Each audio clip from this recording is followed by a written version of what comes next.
Nate Silvers and these Saliza people just bites into this glorious show. AOC.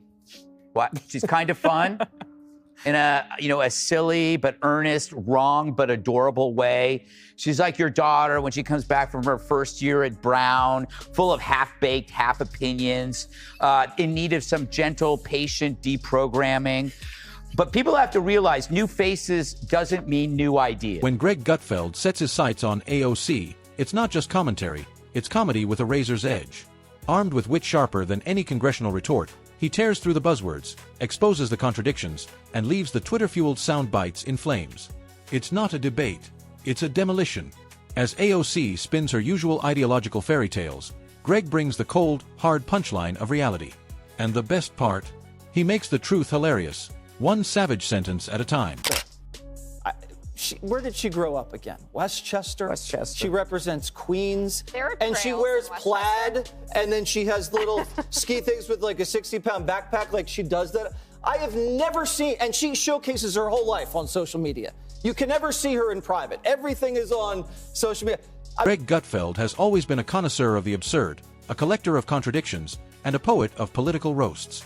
So when he sets his satirical sights on Alexandria Ocasio-Cortez, it's not just commentary. It's a full-blown roast, seasoned with sarcasm, dry wit, and intellectual demolition. Because AOC doesn't just hand over material.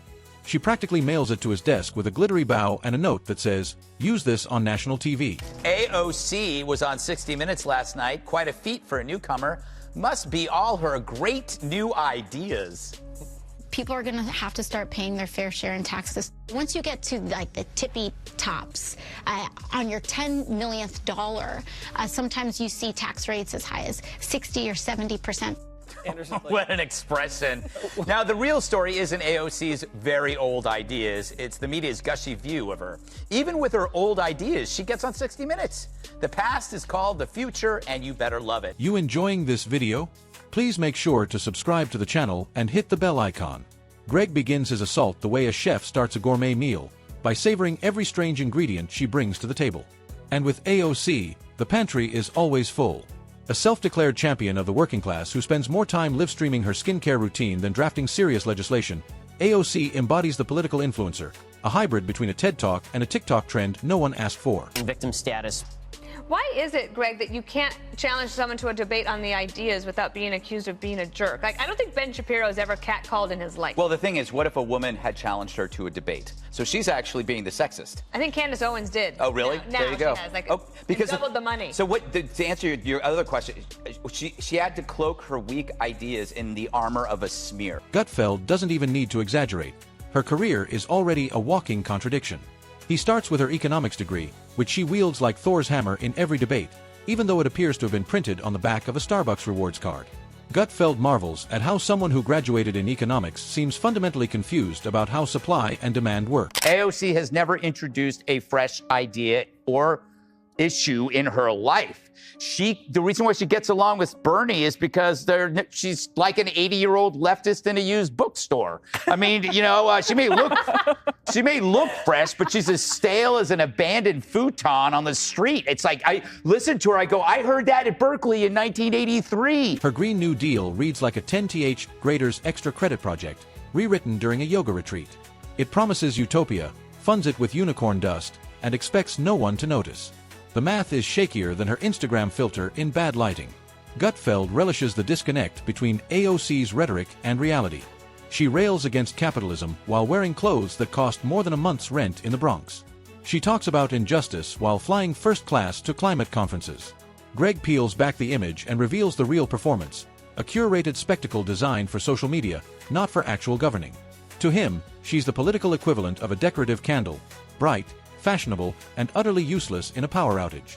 Then comes the all-you-can-roast buffet of her social media antics. Gutfeld has a field day dissecting her obsession with performative outrage. AOC doesn't just disagree with people, she accuses them of moral crimes. She doesn't argue a point, she gasps theatrically, clutches metaphorical pearls, and cries injustice because someone used a word she didn't pre-approve. And crossed her wrists behind her back, again in the faux handcuffed position. It's as tall a tale as AOC nearly being killed on January 6th. This is a person who never met a situation she couldn't make about her. She really is the Amber Heard of DC politics. I'm surprised she didn't claim she was nearly killed on 9/11 or during the Tet Offensive or the Battle of Bunker Hill. Gutfeld paints a picture of a woman who enters every debate like it's the season finale of a reality show. Every disagreement is a trauma. Every policy criticism is oppression. Every lost vote is a Greek tragedy rewritten for Instagram Reels. Gutfeld then swivels to her famous flair for being offended. She's a master at finding microaggressions in microwaved soup. But the Real roast begins when Greg exposes her solutions, or more precisely, her stunning lack thereof. AOC proposes the boldest, most radical overhauls of modern society, and then forgets to bring the calculator. Her plans promise everything, solve nothing, and are as grounded in logic as a hoverboard on a trampoline. Gutfeld likens her political strategy to ordering the most expensive meal on the menu, insisting everyone should pay for it, and storming out when the check arrives. She gets on 60 Minutes. The past is called the future, and you better love it. Take AOC's delightful dancing video from last week. The media created a fake story that conservatives attacked her over this delightful trifle. Not really. In fact, the only stories written about the dance were by liberals using it to falsely smear the right. So the press creates a shield around. He targets her Green New Deal like it's the blooper reel of environmental policy. High-speed trains replacing air travel, cows getting climate citations for farting, universal income for those unwilling to work. Gutfeld doesn't even need a punchline. He just repeats the premise and lets the audience laugh. It's a plan so devoid of real-world applicability that even kindergartners playing pretend government might think twice. According to Greg, the Green New Deal has all the ambition of the moon landing, but with the planning of a group text gone wrong. Greg marvels at how someone can become part of the government and still claim to be fighting the system, like she's camping outside of it in a tent with a protest sign. You're in Congress, he reminds us. You are the system. But to AOC, every critique of her ideas is a symptom of systemic evil, not a legitimate challenge. She doesn't want to win debates. She wants to redefine the dictionary so she never loses one. Who the media would obey. Let's watch the tape.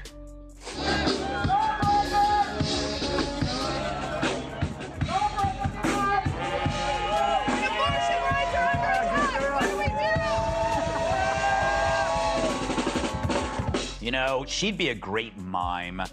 Like the Latina version of Marcel Marceau. Then comes the ego. Greg describes it with surgical flair, the brand of confidence that can only come from someone who believes their hot takes are gospel and their gaffes are growth opportunities. AOC tweets with the righteousness of a prophet and deletes with the subtlety of a magician. Her contradictions are explained away as evolving thought, which is political code for don't look too hard. Gutfeld grins as he lists the number of times she's backtracked, reshaped, or redefined something she said, as if words were like balloons that could be twisted into anything. Except accountability. She posts carefully staged selfies with captions about systemic inequality. She sells merchandise bearing slogans that sound deep, until you realize they were probably brainstormed during a brunch meeting with marketing interns.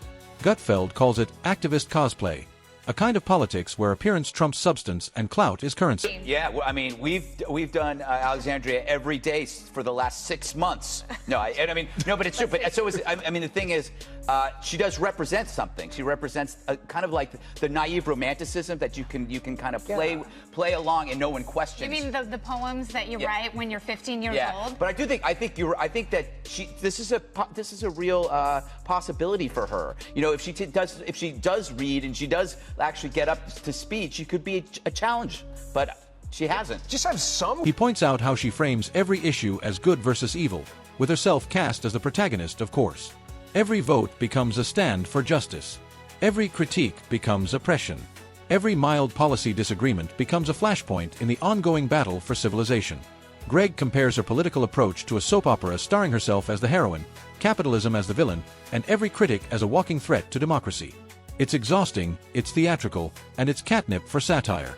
Gutfeld also doesn't let her off the hook for playing the underdog card while sitting on one of the most influential platforms in the country.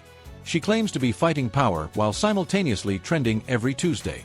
Gutfeld wraps it with a flourish, calling AOC the ultimate creation of a culture that confuses Instagram engagement with insight.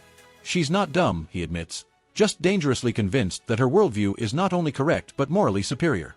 And that, he says, is the most dangerous thing a politician can believe, that their ideology is immune to facts simply because it's popular. To say she's living in our heads like Pharrell Williams singing Happy. But in fact, it's the policies that live in our heads, and they should live there, because we know so many people who've been brutalized by such ideas. When you hear someone talk about socialism like it's a fun new way to pay down my college debt, you gotta scream. Just prepare to be called awful things for doing so. Today, pointing out the evil of the past makes you the bane of the present. In the end, Greg Gutfeld doesn't need to destroy AOC with malice. He simply lifts the mirror and lets her reflection do the rest. Because the real punchline isn't her tweets or her policies.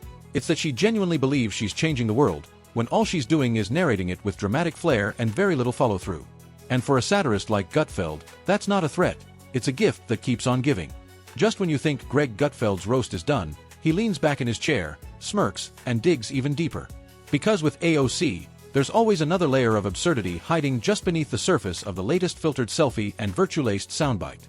According to Greg, she enters every policy discussion as if it's a conspiracy designed specifically to confuse her, and somehow, the confusion becomes a form of protest. She doesn't engage, she emotes.